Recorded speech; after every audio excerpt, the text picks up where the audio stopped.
Le marché de Noël de Luxeuil s'anime en musique.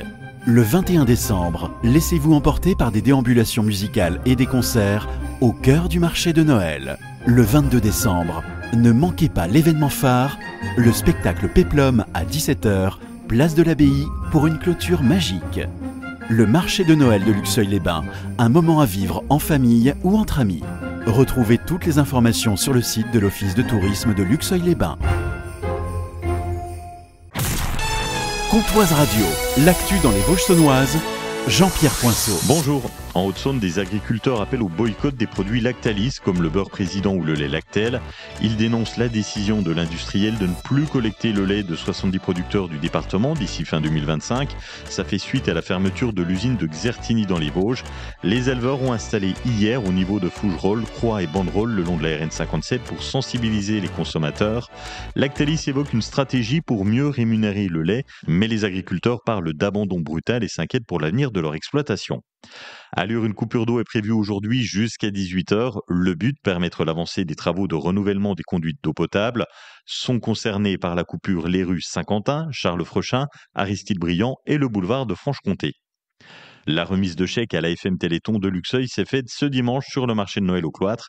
Un succès pour Béatrice Lepanier du collectif Téléthon de Luxeuil. Donc on a fait une tombola qui a rencontré un succès monstre.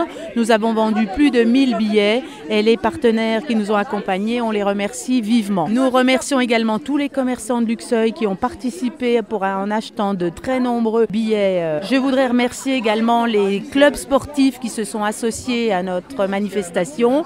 Luxeuil handball, le basket, Luxeuil athlé 70 qui ont fait des collectes respectivement dans leur club, qui nous ont permis de remplir la caisse et de faire un don qui va être conséquent pour le Téléthon. Et je pense qu'on va dépasser les 6 000 €. La base aérienne 116 de Luxeuil-Saint-Sauveur a remis un chèque de 375,58 € à la Ligue contre le cancer de Haute-Saône.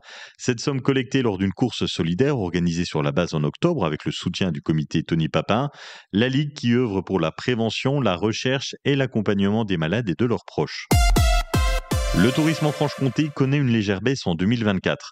2023 était une année record. La fréquentation touristique en Bourgogne-Franche-Comté a baissé de 2,5% cette année.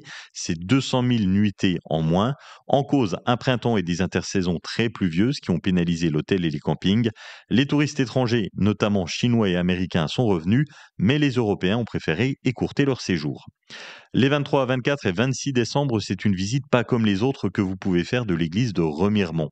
Morgane Petit-Poisson de l'Office de tourisme de Remiremont-Plombières. Ce qui est vraiment très intéressant dans cette visite, c'est que ce n'est pas une visite classique où on va vous détourner un petit peu et vous renverser le cerveau, puisqu'en fait, on va comparer tout ce que nous dit les textes et également l'histoire. Et vous verrez que quelquefois, c'est concordant ou d'autres fois, c'est complètement différent. C'est vraiment très drôle à mettre ça. Et puis également, on vous parlera bien sûr de Noël, du Père Noël, de son cousin Saint-Nicolas. Et bien sûr, on va aller un petit peu plus loin en vous parlant de la tradition des rois mages et de cette fameuse galette des rois qui a toute une histoire très fascinante. La visite se fait sur réservation près de l'Office du tourisme de Remiremont-Plombières. Le club d'haltérophilie luxovien, champion de France en titre, termine bien l'année 2024 lors du critérium national d'haltérophilie. Sur cette première phase de qualification individuelle, 20 athlètes se sont qualifiés au final national 2025. 7 U13 ont également réalisé les minima pour le trophée national minime. Passez un excellent mardi après-midi sur Comtoise Radio.